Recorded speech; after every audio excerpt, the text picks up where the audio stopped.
എല്ലാ കൂട്ടുകാർക്കും പുതിയൊരു ക്ലാസ്സിലേക്ക് സ്വാഗതം. അപ്പോൾ ഇന്ത്യൻ ഹിസ്റ്ററിയായി റിലേറ്റ് ചെയ്തിട്ടുള്ള പുതിയ SCERT ചാപ്റ്റേഴ്സാണ് നമ്മൾ പഠിച്ചുകൊണ്ടിരിക്കുന്നത്. ഇന്ന് നമ്മൾ പഠിക്കുന്നത് 8ാം ക്ലാസ്സിലെ 1ാമത്തെ ചാപ്റ്ററാണ് കേട്ടോ.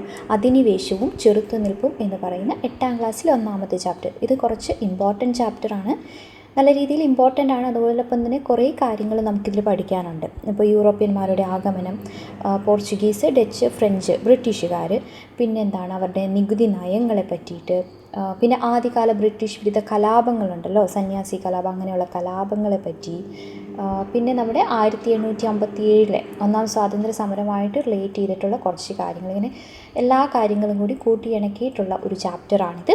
ഓക്കെ, അപ്പോൾ അതുകൊണ്ട് നമുക്കിത് 2 പാർട്ടായിട്ട് ചെയ്യാം. ഓക്കെ, അപ്പോൾ ആദ്യം നമുക്ക് ആദ്യത്തെ കുറച്ച് ഭാഗങ്ങൾ നമുക്ക് ഇതിൽ നോക്കാം, അത് കഴിഞ്ഞിട്ട് ബാക്കി അടുത്ത പാർട്ടായിട്ട് ചെയ്യും. ഓക്കെ, അപ്പോൾ ക്ലാസ്സിലേക്ക് പോകാമല്ലോ. അധിനിവേശവും ചെറുത്തുനിൽപ്പും. നമുക്കറിയാം, പ്രാചീന കാലം മുതൽ യൂറോപ്യർക്ക് ലോകത്തിൻ്റെ ഇതര ഭാഗങ്ങളുമായിട്ട് വ്യാപാര ബന്ധമുണ്ടായിരുന്നു.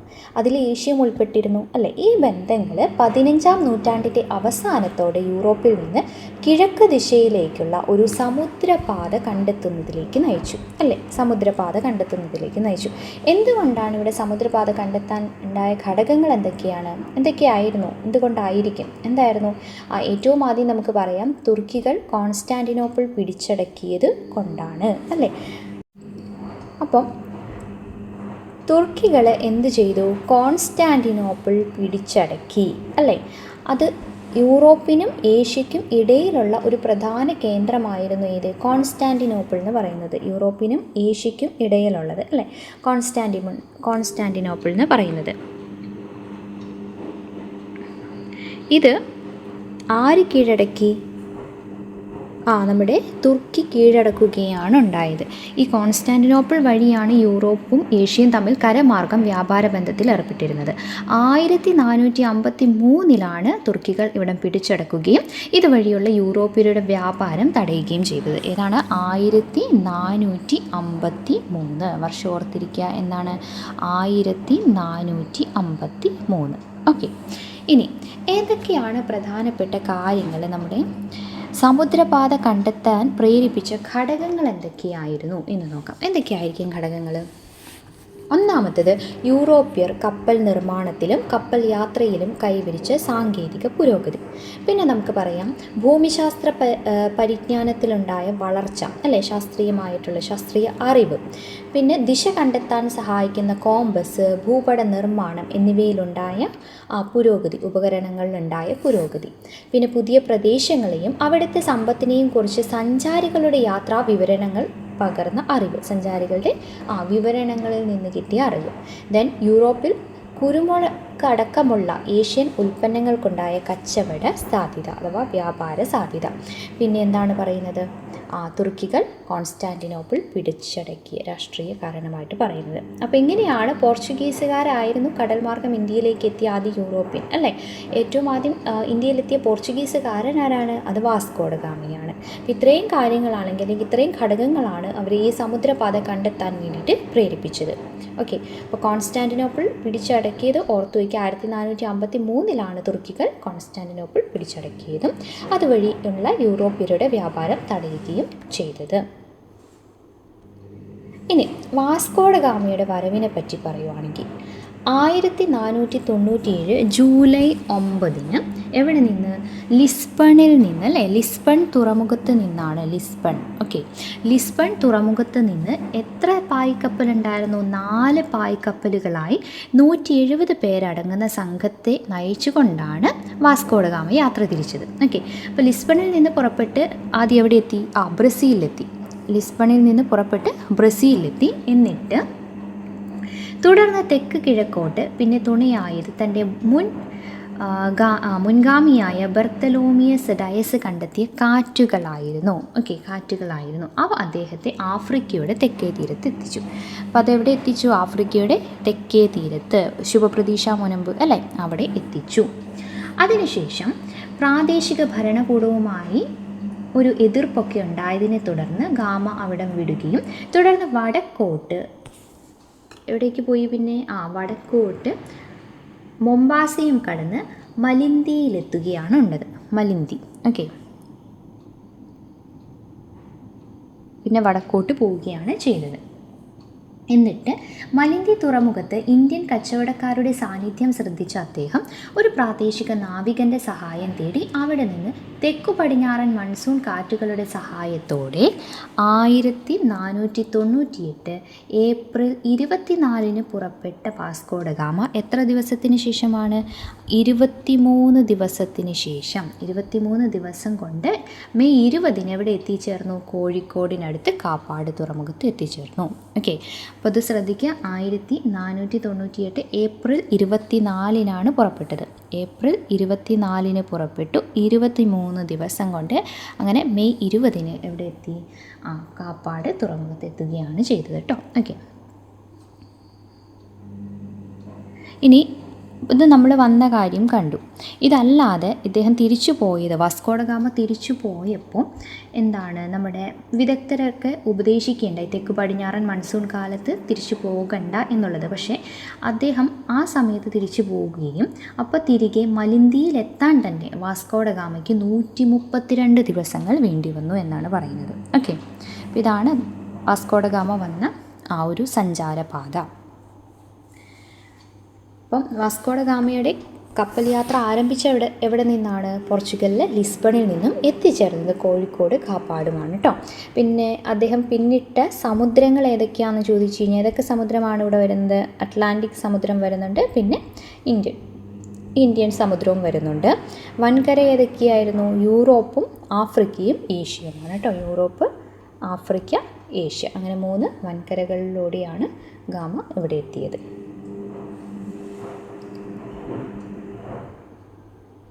ഇനി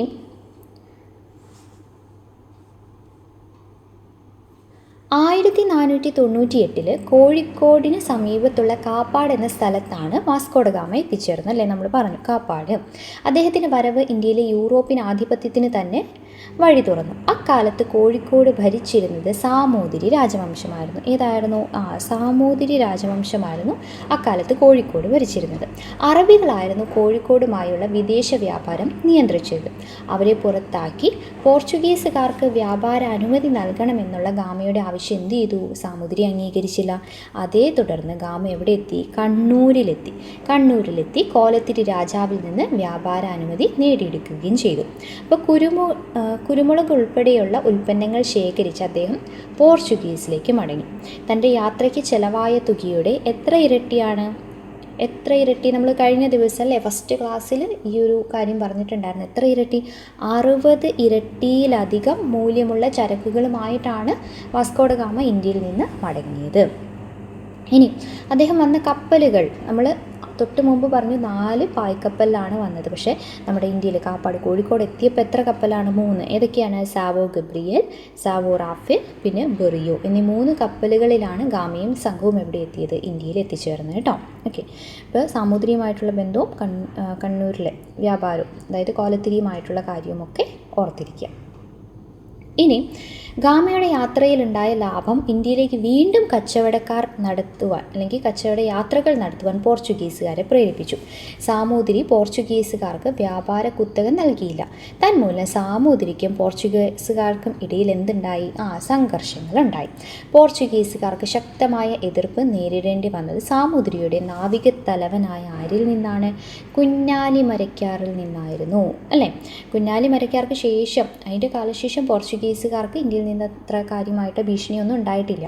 അപ്പോൾ ആരാണ് കുഞ്ഞാലി മരക്കാർ എന്ന് പറയുന്നത്? പോർച്ചുഗീസുകാരുടെ ആക്രമണങ്ങളെ ചെറുത്ത് സാമൂതിരിയെയും പശ്ചിമ തീര പ്രദേശങ്ങളെയും സംരക്ഷിച്ചിരുന്നത് ആരാണ്? ഈ കുഞ്ഞാലി മരക്കാരായിരുന്നു അല്ലേ? കുഞ്ഞാലി മരക്കാർ എന്ന് പറയുന്ന ഒരു സ്ഥാനപ്പേരാണ്. 4 പേരാണ് വ്യത്യസ്ത കാലങ്ങളിൽ ഈ സ്ഥാനം അലങ്കരിച്ചിരുന്നത്. ഇനി പോർച്ചുഗീസുകാരെ പരാജയപ്പെടുത്തി ചാലിയം കോട്ട പിടിച്ചെടുത്തത് ആരാണ്? അത് മൂന്നാമനായിരുന്നു കേട്ടോ. ചാലിയം കോട്ട പിടിച്ചെടുത്തത് മൂന്നാമനായിരുന്നു. ഇനി കുഞ്ഞാലി 4ാമനെയാണ് ഗോവയിൽ വെച്ച് പോർച്ചുഗീസുകാർ വധിച്ചത് കേട്ടോ. ഓക്കെ, ഈ കുഞ്ഞാലിമാരുടെ പതനത്തോടെ സാമൂതിരിയുടെ അധപതനവും ആരംഭിച്ചത്. അപ്പോൾ കുഞ്ഞാലി മരക്കാർ ഓർത്തിരിക്കുക.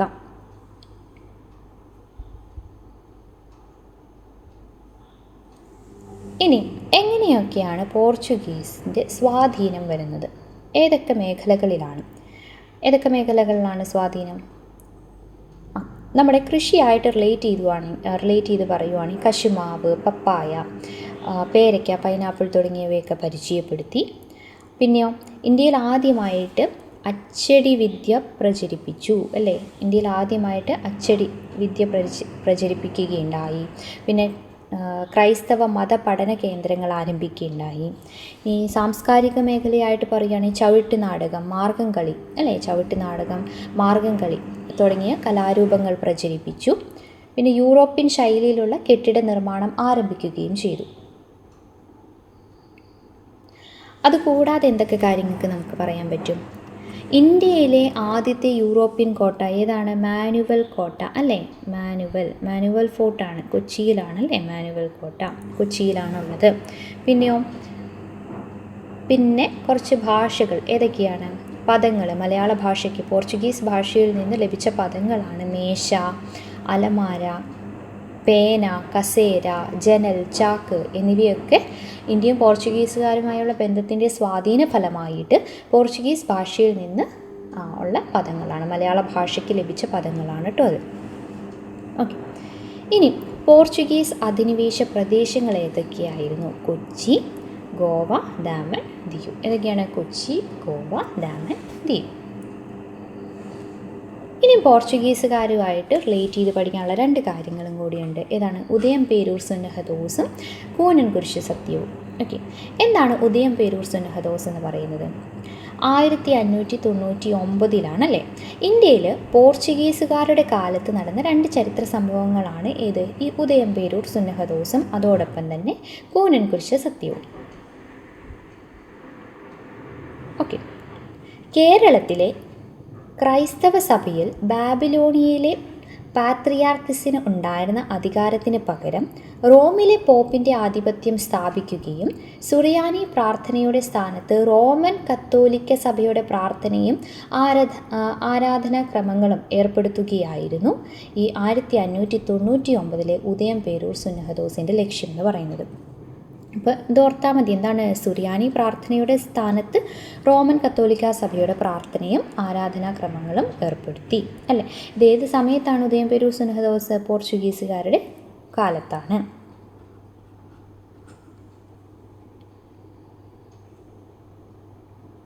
ഇനി കൂനൻ കുരിശ് സത്യം എന്താണ്?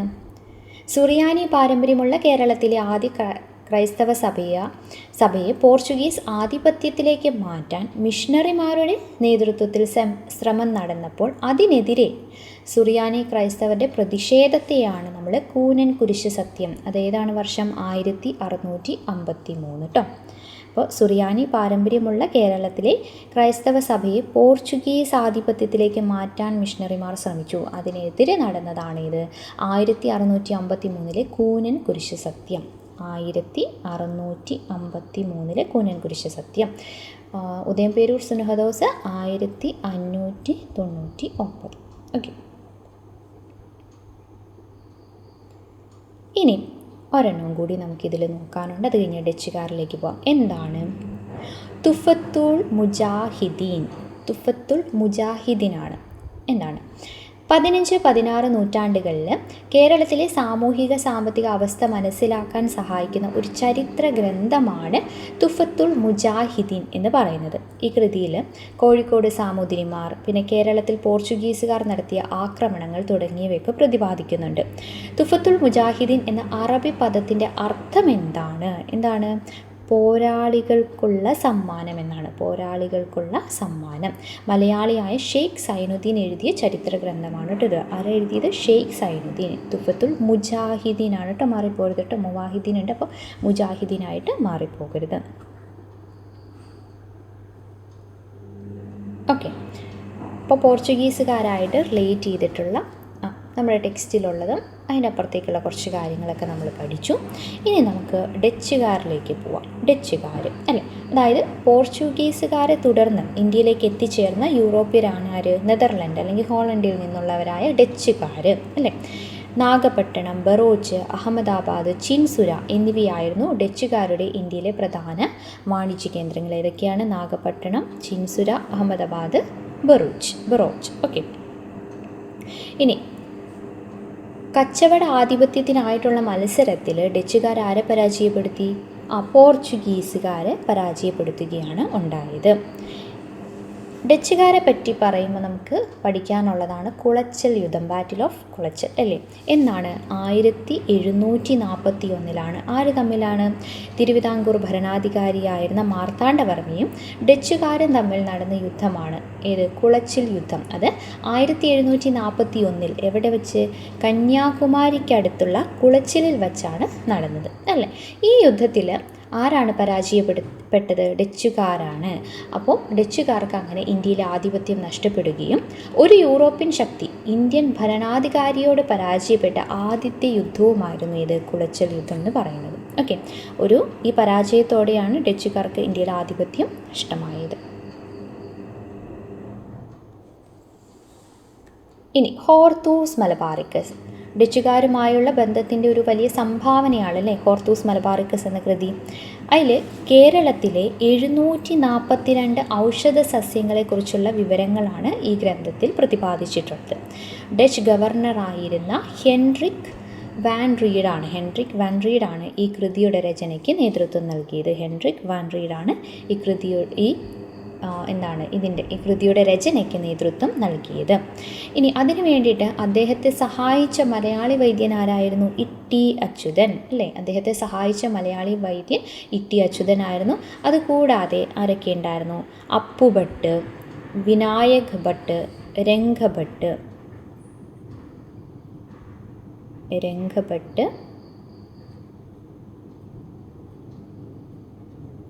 അപ്പുഭട്ട്,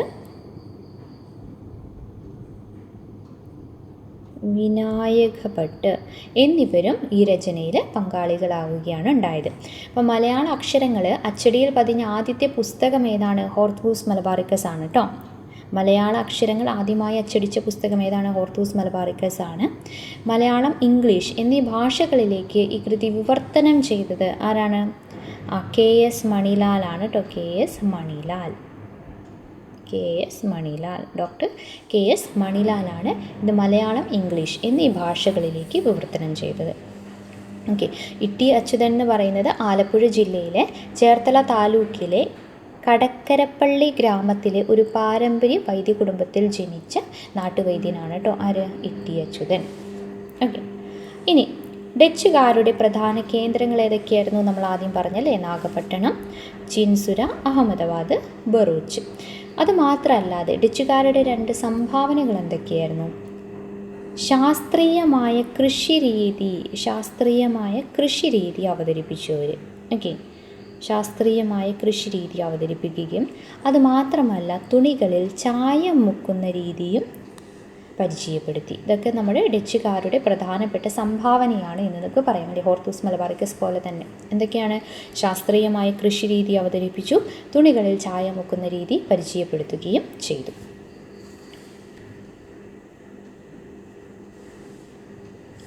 ഈ ഹോർത്തൂസ് മലബാറിക്കസിൻ്റെ കാര്യം പറഞ്ഞപ്പോൾ 2 കാര്യം കൂടി ഓർത്തു വയ്ക്കാം. 1678 മുതൽ 1702 കാലയളവിൽ 12 വാല്യങ്ങളായി പ്രസിദ്ധീകരിച്ച കൃതിയാണ് ഇത് ഹോർത്തൂസ് മലബാറിക്കസ് കേട്ടോ. ഇതിൻ്റെ നെതർലൻഡിൻ്റെ തലസ്ഥാനമായ ആംസ്റ്റർഡാമിലാണ് ഈ കൃതി പ്രസിദ്ധീകരിച്ചത്. ഓക്കെ, തെങ്ങ് എന്നതായിരുന്നു ആദ്യമായി അച്ചടിക്കപ്പെട്ട പദം. ഓക്കെ, അതും കൂടി ഓർത്തു വയ്ക്കുക. എന്താണ്? തെങ്ങ് എന്നതായിരുന്നു കേട്ടോ. ഓക്കെ, പിന്നെ നമ്മുടെ കുളച്ചൽ യുദ്ധം പറഞ്ഞപ്പോൾ അവിടെ ഒരാളെ വിട്ടുപോയി. ആരെയാണ്? ഡിലനോയ്. ആരായിരുന്നു ഡിലനോയ്? ഡച്ച് ഈസ്റ്റ് ഇന്ത്യ കമ്പനിയുടെ സൈന്യ നേതാവായിരുന്നല്ലേ. അപ്പം തിരുവിതാംകൂർ സൈന്യവും ഡിലനോയുടെ നേതൃത്വത്തിലുള്ള ഡച്ച് ഈസ്റ്റ് ഇന്ത്യ കമ്പനിയുടെ സൈന്യവും തമ്മിൽ നടത്തിയതായിരുന്നു ഇത് കുളച്ചൽ യുദ്ധം എന്ന് പറയുന്നതാണ് നമ്മൾ മാർത്താണ്ഡവർമ്മയും ഡച്ചുകാരും എന്ന് പറയുന്നത്. അപ്പോൾ ഈ യുദ്ധത്തിൽ തിരുവിതാംകൂർ സൈന്യം വിജയിക്കുകയാണ് ചെയ്തത്. ഈ യുദ്ധത്തോടെ ഡച്ചുകാർക്ക് ഇന്ത്യയിൽ ആധിപത്യം നഷ്ടപ്പെട്ടു. അതുമാത്രമല്ല ഡച്ച് കപ്പിത്താനായ ആരാണ്? ഡിലനോയ് അല്ലേ. ഡിലനോയ് കീഴടങ്ങുകയും ചെയ്തു. തുടർന്ന് തിരുവിതാംകൂർ സൈന്യത്തിന് പരിശീലനം നൽകുകയും ചെയ്തു. കന്യാകുമാരി ജില്ലയിലെ ഉദയഗിരി കോട്ടയിലാണ് ഡിലനോയുടെ ശവകുടീരം സ്ഥിതി ചെയ്യുന്നത്. ഓക്കെ, അപ്പോൾ ഡച്ചുകാരും കഴിഞ്ഞു. ഇനിയുള്ളത് ആരാണ്? ഫ്രഞ്ചുകാർ. നമുക്ക് ബ്രിട്ടീഷുകാർ ഇത് കഴിയുമ്പോൾ പഠിക്കാം കേട്ടോ. എന്താ ഫ്രഞ്ചിലേക്ക് നോക്കൂ. ഡച്ചുകാർക്ക് ശേഷം ബ്രിട്ടീഷുകാരും അല്ലെങ്കിൽ ഇംഗ്ലീഷുകാരും അവർക്ക് പിന്നാലെയാണ് ആര് വന്നത്? ഫ്രഞ്ചുകാരും കച്ചവടത്തിനായിട്ട് ഇന്ത്യയിലെത്തിയത്. ഇവരും എന്ത് വേണ്ടിയിട്ടാണ്? ഇന്ത്യയുമായിട്ടുള്ള വ്യാപാര ബന്ധം സ്ഥാപിക്കുക എന്നുള്ളത് തന്നെയായിരുന്നു ഇവരുടെയും ലക്ഷ്യം അല്ലേ. അപ്പം ഈ ദക്ഷിണേന്ത്യയിൽ ആധിപത്യത്തിനായിട്ട് ബ്രിട്ടീഷുകാരും ഫ്രഞ്ചുകാരും തമ്മിൽ നടന്ന യുദ്ധങ്ങളെയാണ് നമ്മൾ കർണാട്ടിക് യുദ്ധങ്ങൾ എന്ന് പറയുന്നത്. ഈ യുദ്ധത്തിൽ ബ്രിട്ടീഷുകാർക്കായിരുന്നു വിജയം. അതിൻ്റെ ഫലമായിട്ട് ഫ്രഞ്ചുകാരുടെ ആധിപത്യം എവിടെ? പോണ്ടിച്ചേരി, യാനം, കാരയ്ക്കൽ, മാഹി എന്നീ പ്രദേശങ്ങളിൽ മാത്രമായിട്ട് ചുരുങ്ങുകയാണ് ഉണ്ടായത് കേട്ടോ. അപ്പോൾ ദക്ഷിണേന്ത്യയിൽ തങ്ങളുടെ ആധിപത്യം സ്ഥാപിക്കുന്നതിനായിട്ട് ബ്രിട്ടീഷുകാരും ഫ്രഞ്ചുകാരും തമ്മിൽ നിരന്തര പോരാട്ടങ്ങൾ നടന്നു. അതിനെയാണ് കർണാട്ടിക് യുദ്ധങ്ങൾ എന്ന് പറയുന്നത്. അവിടെ ആരാണ് ജയിച്ചത്? ബ്രിട്ടീഷുകാരാണ് ജയിച്ചത്. അപ്പോൾ ആ ജയത്തോടെ ഫ്രഞ്ചുകാരുടെ ഇന്ത്യയിലുള്ള സ്വാധീനം കുറയുകയാണ് ഉണ്ടായത്. അപ്പം അങ്ങനെ ഫ്രഞ്ച് അധിനിവേശ പ്രദേശങ്ങൾ ഏതൊക്കെയാണ്? പോണ്ടിച്ചേരി, കാരയ്ക്കൽ, മാഹി, യാനം. ഇതൊക്കെയാണ് പോണ്ടിച്ചേരി, കാരയ്ക്കൽ, മാഹി, യാനം. ഇതിൽ മാഹി എന്ന് പറയുന്നത് ഫ്രഞ്ചുകാരുടെ അധീനതയിലുണ്ടായതാണല്ലേ. അത് പൂർണ്ണമായും കണ്ണൂർ ജില്ലയിലാണ് സ്ഥിതി ചെയ്യുന്നത്. കേന്ദ്രഭരണ പ്രദേശമായ പുതുശ്ശേരിയുടെ ഭാഗമാണ് ഇത് മാഹി എന്ന് പറയുന്നത്. ഇനി എം മുകുന്ദൻ്റെ ഏത് കൃതിയാണ്? മയ്യഴിപ്പുഴയുടെ തീരങ്ങളിൽ അല്ലേ. മയ്യഴിപ്പുഴയുടെ തീരങ്ങളിൽ എന്ന കൃതി ഈ പ്രദേശം പശ്ചാത്തലമാക്കി, അതായത് മാഹി പശ്ചാത്തലമാക്കി രചിക്കപ്പെട്ടിട്ടുള്ളതാണ് കേട്ടോ. ഇനി കർണാട്ടിക് യുദ്ധം നോക്കി. കർണാട്ടിക് യുദ്ധം എന്ന് പറയുന്നത് നമ്മൾ ആദ്യമേ പറഞ്ഞ പോലെ ഇന്ത്യയിൽ ആരൊക്കെ തമ്മിലായിരുന്നു? ഫ്രഞ്ചുകാരും ബ്രിട്ടീഷുകാരും തമ്മിലുണ്ടായ യുദ്ധത്തെയാണ് കർണാട്ടിക് യുദ്ധങ്ങൾ എന്നറിയപ്പെടുന്നത്. ഇന്നത്തെ തമിഴ്നാടിൻ്റെ ഭൂരിപക്ഷ പ്രദേശങ്ങളും അതോടൊപ്പം തന്നെ ആന്ധ്രാപ്രദേശിൻ്റെ തെക്കൻ തീരപ്രദേശങ്ങളും ഉൾപ്പെടുന്ന മേഖലയാണ് കർണാട്ടിക് പ്രദേശം. ഓക്കെ, 3 കർണാട്ടിക് യുദ്ധങ്ങളാണ് നടന്നിട്ടുള്ളത്. എത്രണ്ണമാണ്? 3. ഓക്കെ, ഡേറ്റ് നമുക്ക് പറയാം കേട്ടോ. അപ്പോൾ 3 ഏതൊക്കെയാണ്? ഇന്നത്തെ തമിഴ്നാടിൻ്റെ ഭൂരിപക്ഷ പ്രദേശങ്ങളും ആന്ധ്രാപ്രദേശിൻ്റെ തെക്കൻ തീരപ്രദേശങ്ങളും ഉൾപ്പെടുന്ന മേഖലയാണ് കർണാട്ടിക് എന്ന് പറയുന്നത്. മാറിപ്പോരുത്. അപ്പോൾ ഇത്രയും കാര്യങ്ങൾ നമുക്ക് ഈ ഒരു ക്ലാസ്സിൽ ഉൾപ്പെടുത്താം. ഇത് കഴിഞ്ഞ് ബ്രിട്ടീഷായി റിലേറ്റ് ചെയ്ത് കുറേ കാര്യങ്ങളുണ്ട്. അത് നമുക്ക് അടുത്ത ക്ലാസ്സിൽ പറയാം, അല്ലെങ്കിൽ ഒത്തിരി ലെങ്തായി പോകും. ചെറിയൊരു ക്ലാസ് ആകുമ്പോൾ നിങ്ങൾക്ക് പഠിക്കാനും എളുപ്പമുണ്ടാവും. അപ്പോൾ ഈ ക്ലാസ് കണ്ടതിന് ശേഷം ഇഷ്ടമാവുകയാണെങ്കിൽ നിങ്ങൾ ലൈക്ക് ചെയ്യാനും കമൻറ്റ് ചെയ്യാനും മറക്കരുത്. അതോടൊപ്പം തന്നെ കൂട്ടുകാർക്കും ഈ ചാനലൊന്ന് ഷെയർ ചെയ്ത് കൊടുക്കുക. താങ്ക്